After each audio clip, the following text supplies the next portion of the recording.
అందరికీ నమస్కారం. ఈనాడు దానికి సంబంధించి ఈటీవీయో ఈనాడుదో నోటిఫికేషన్లు వస్తూ ఉంటాయి ఫోన్లో. దాంట్లో ఒక నోటిఫికేషన్ చూశాను. హిందూ ధర్మంపై దాడి జరిగితే హిందువులంతా గొంతెత్తాలి.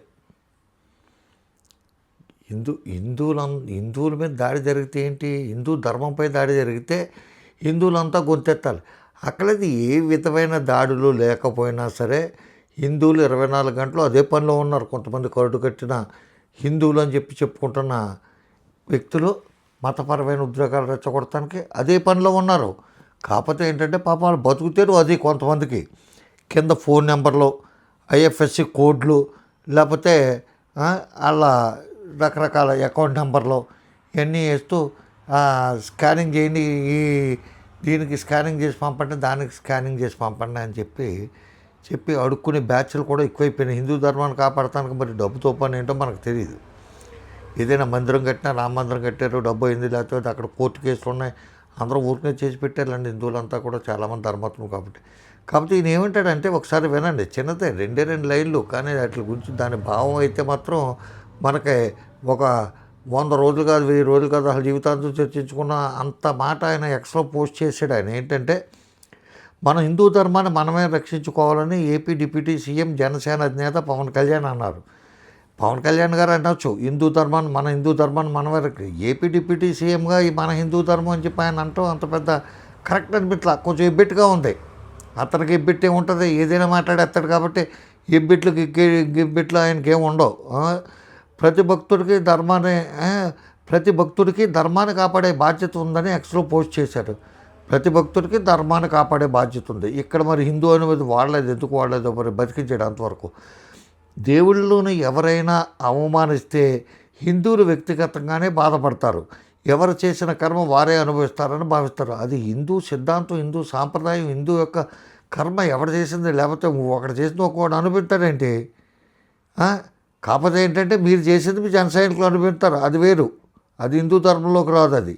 అది మెగా ధర్మంలోకి వస్తుంది పాలేరుతనం అనేది. అది వదిలేసేయండి. ఎవరు చేసే కర్మ వారే అనుభవిస్తారని చెప్పి భావిస్తారు.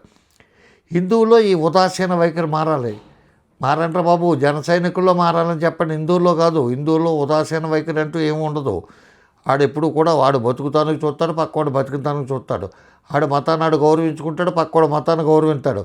అంతేగాని ఉదాసీనంగా వదిలేసి హిందూ మతానికి కానీ హిందూ ధర్మానికి కానీ చీమతలకి అంత అపకారం జరిగితే ఏ హిందువు క్షమించడు.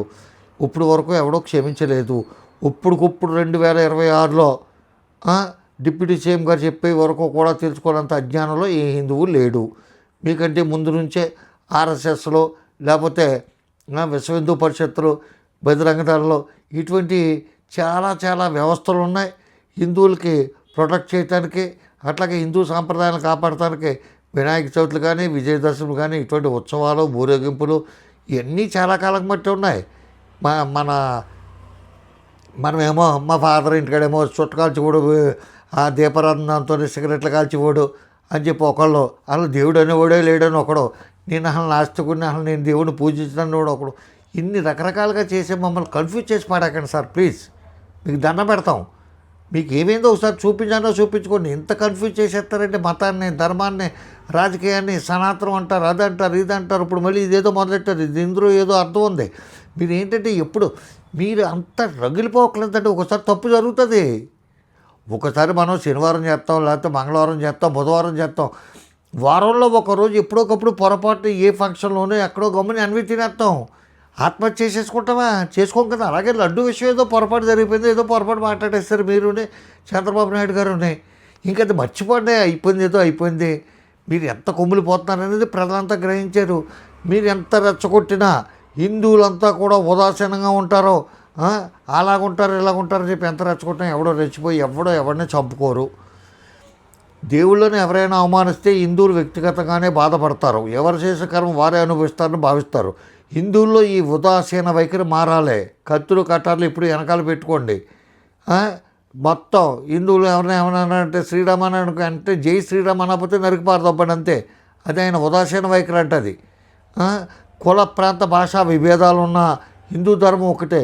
అలా కుల విభేదాలు లేకపోతే ప్రాంత విభేదాలు భాషా విభేదాలకి కులానికి సంబంధం ఏంటో నాకు అర్థం కాల. ఏమి హిందూ ధర్మం ఒక్కటే. హిందూ ధర్మంపై దాడి జరిగితే హిందువులంతా గొంతెత్తాలి.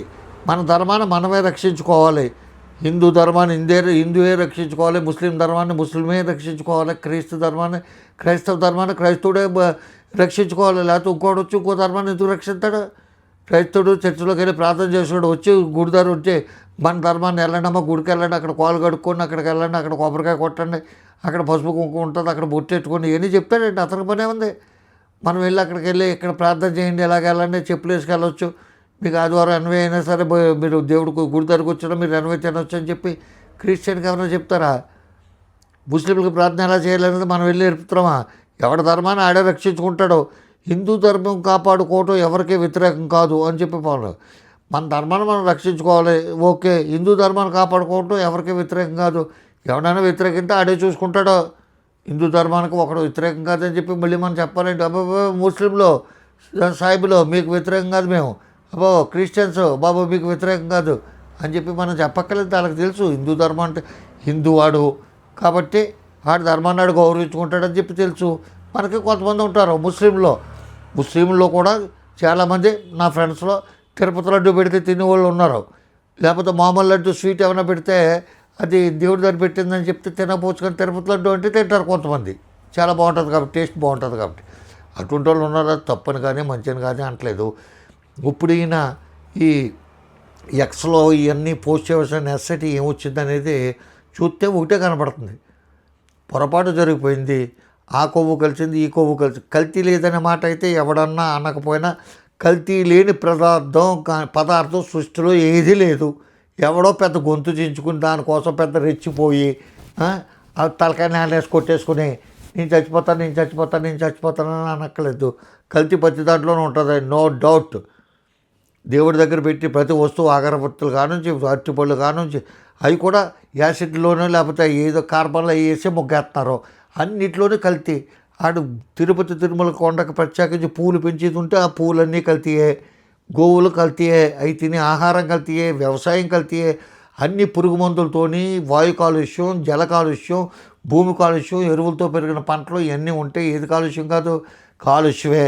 కాకపోతే మీరు పుసుక్కున అనేసారు చూసారా, గొడ్డు కొవ్వు కలిగింది, ఆ మాంసం కలిగింది, పంది మాంసం కలిసింది, అది కలిసింది, ఇది కలిసిందని మీరు మాట్లాడతాం. మీ వెనకాల తన అంటూ పోరంబొక బ్యాచ్ ఉంటుంది కదా, ఆ కిరాకార్పి లాంటోడు, ఆ కిరణ్ రాయ్ లాంటోడు, మంచి స్టౌట్గా ఉండి ఇష్టం వచ్చిన మాటలు మాట్లాడిన పెద్ద మనుషులు అందరూ కూడా ఇప్పుడు కొంచెం సిగ్గుపడుతున్నారు. దాన్ని కవర్ చేస్తానికి ఇంకా కొంచెంసేపు సిట్ వేయమంటారు, కొంచెంసేపు షిట్ వేయమంటున్నారు. ఏ సిట్ వేయాలా, షిట్ వేయాలా, ఏవేయాలో తెలియక ఆ సిబిఐలు తలబట్టుకుంటున్నారు. కాబట్టి ఎక్కడి నుంచైనా అది విరమించేయండి సార్. దాన్ని ఆ తిరుపతి లడ్డూని పట్టుకున్నప్పుడు హిందువులు మళ్ళీ రెచ్చగొట్టి ఉదాసీనంగా ఉండకండి, యాక్టివ్గా ఉండండి. ఎప్పుడు పులుచ్చి మీద పడిపోద్దో, ఎప్పుడు పావు వచ్చి కాటేసేస్తుంది అన్నట్టు యాక్టివ్గా ఉండండి. ఎందుకు వచ్చింది సార్? ఎక్కడ ఏమీ అల్లకలలో లేవు, అంతా ప్రశాంతంగానే ఉంది. ఊరికి పుంజుడు ఉండరండి సాయిబులు.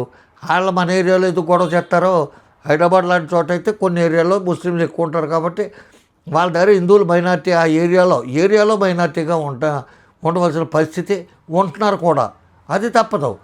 ఆంధ్రప్రదేశ్లో ఎక్కడండి కొన్ని జిల్లాల్లో ఆ డామినేషన్ ఉంది, కానీ ఎక్కడైనా వాళ్ళు డామినేట్ చేశారు, అల్లరి చేశారని. కానీ లైక్ క్రైస్తవులు మన కమ్యూనిటీకి సంబంధించి కాపుల్లోనే ఇంతమంది క్రిస్టియానిటీ తీసుకునే వాళ్ళు ఉన్నారు. చుట్టుపక్కల జనాలు రావరు, బాడీని తీసుకెళ్తారు కూడా ఇబ్బంది అవుతుందని చెప్పి దహనం చేస్తున్నారు. కానీ కొంతమంది స్వయంగా నాకు తెలిసిన వ్యక్తులు కూడా కప్పెడతామని చెప్పి అన్న వాళ్ళే ఉన్నారు. ఏంటి క్రిస్టియన్ సాంప్రదాయం ప్రకారం చేసుకుంటాం. అలాగైతే రారామ ఎవడోనే బాడీ కూడా వచ్చి కూడా ఉండడో అటువంటి మీరు పెట్టకండి.